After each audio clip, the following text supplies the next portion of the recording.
सलाम नमस्ते सत श्री अकाल, मैं हूं आमिर। आप देख रहे हैं आमिर हमजा सच। अकबर ओवैसी साहब ने मकर संक्रांति पर एक शानदार बयान दिया है जो हैरान करने वाला है। उन्होंने सभी हिंदू भाइयों और पुलिस कर्मियों को शुभकामनाएं दी। यह सिर्फ शुभकामना नहीं बल्कि यह संदेश भी है। आज शाम 5 बजे चुनाव प्रचार के बाद सभी भाई और कार्यकर्ताएं पतंग उड़ाएंगे, लेकिन हमेशा की तरह भाईचारा और इंसानियत पहले। अकबर साहब की तरफ से सुनिए इस वीडियो को। कल इंतखाबी सरगर्मियां 5 बजे बंद हो जाएगी ना। अल्लाह की शान देखो, अल्लाह की शान देखो, क्या शान है। मैं अपने सारे हिंदू भाइयों को मकर संक्रांति की मुबारकबाद देता हूं, मुबारकबाद देता हूं। हमारे पुलिस के भाइयों को भी मकर संक्रांति की मुबारकबाद। कल 5 बजे के बाद कोई जलसा नहीं, कोई नारा नहीं, इलेक्शन कैंपेनिंग बंद हो जाएगी। लेकिन अल्हम्दुलिल्लाह, अल्लाह की शान देखो। मोदी होने दो, शिंदे होने दो, फडणवीस होने दो, पवार होने दो, सब पतंग खिलाएंगे,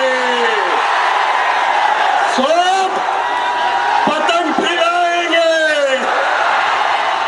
पंजा नहीं दिखेगा, घड़ी नहीं दिखेगी, कमल नहीं दिखेगा, पतंग दिखते रहेगी, दिखते रहेगी, दिखते रहेगी। सही है ना। तुम हमसे छीन रहे थे, अल्लाह ने हमारी निशानी तुम्हारे हाथ में दी। तुम हमारी मस्जिदों को छीने, अदा को छोड़े, अल्लाह बोला ले अकबर ओवैसी, असद ओवैसी का निशाने पकड़ लिए। अब वो अलग बात है, खिलाना नहीं आता, कन्ने डालना नहीं आता, मांझा सूतना नहीं आता, ढील देना नहीं आता, खींच मारना नहीं आता। आओ हम बताते हैं कि कैसा मांझा सूते, इतनी देर अच्छा सूते नहीं सूते। सोचिए, जब नेता राजनीति से ऊपर उठकर त्योहार और भाईचारे की बात करते हैं तो क्या हमें यही सीख नहीं लेनी चाहिए?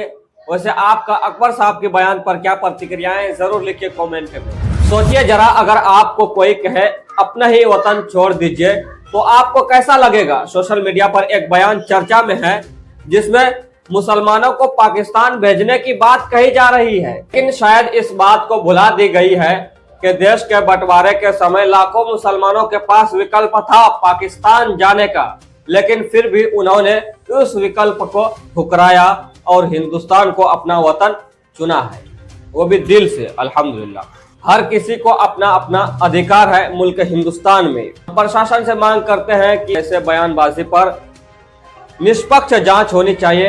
किस आधार पर ऐसी बयान दी जाती है?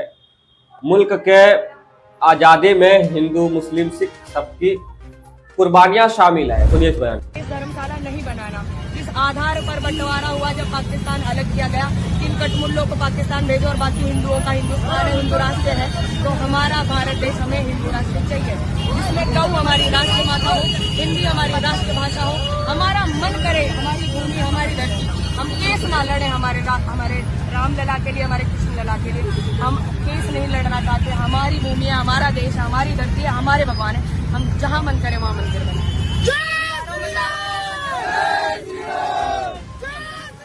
देखा आपने, अंधभक्तों की दीदी आई बोल रही थी, सुना आपने? अब सुनिए, भारतीय संविधान सभी नागरिकों को सम्मान और अधिकार देता है। मुसलमान भी इसी देश के नागरिक हैं और उन्हें वही हक हासिल है जो किसी अन्य भारतीय को प्राप्त है। इस देश की आज़ादी, तरक्की और सुरक्षा में मुसलमानों की भी भागीदारी है, उनकी भी कुर्बानियां इस मिट्टी में शामिल है। तो सवाल ये है, जब यह देश उनका भी उतना ही है तो बार बार देशभक्ति साबित क्यों करना पड़ता है? तो इस वीडियो में किसी को, इस देश के नागरिकों को क्यों बाहर करने की बातें कही जा रही है? देश की मजबूती किसी को बाहर करने से नहीं बल्कि सबको साथ लेकर चलने से होती है। दोस्तों, दिल्ली का सोशल मीडिया पर वीडियो वायरल हुआ। एक व्यक्ति बीजेपी के लिए वोट मांगता था। अब्दुल के साथ साथ इनका भी चूड़ी टाइट हो गई।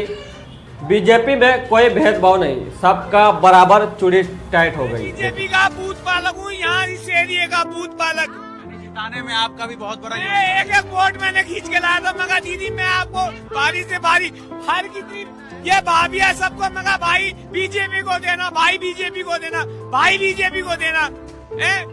ये हमारे ऊपर से विकास करेंगी, हमारे ऊपर चढ़ के विकास करेंगी। और आज वो बुलडोजर ला रही है, करीब बुलडोजर चलाऊंगी बुलडोजर। आज गांव वाले उसे दुश्मन नजर आ रहे हैं। अरे मैं कहता हूँ मकानों पे नहीं, हम पे चला दे बुलडोजर, हो हम पे चला दे बुलडोजर। और फिर वो रह ले, अमीरों की सरकार बन रही है, अमीरों की। दोस्तों, मथुरा से एक हैरान करने वाली लेकिन गंभीर घटना सामने आई है। एक रिक्शा चालक को सांप ने काट लिया। बताया जा रहा है कि सांप फंधारी था। वो व्यक्ति इलाज के लिए जिला अस्पताल पहुंचा, जहां उसने आरोप लगाया कि उसका तुरंत इलाज नहीं करवाया जा रहा था। तो इस वीडियो को देखिए। क्या हो गया, क्या हो गया, क्या हो गया? मैं आधा घंटे पहले आया था यहाँ पे, मैंने भैया सांप ने काट खा लिया। जी कहाँ है सांप? सांप कहाँ है? दिखाओ।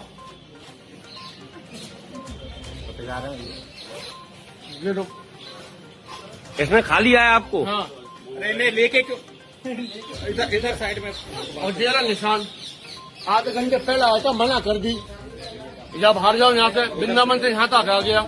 जब रोड पे जाम लगाया मैंने। अच्छा, यहाँ सरकारी अस्पताल में सुविधा नहीं है, कहाँ जाएगा आदमी फिर। देखा, ये था सोशल मीडिया की अच्छी वीडियो।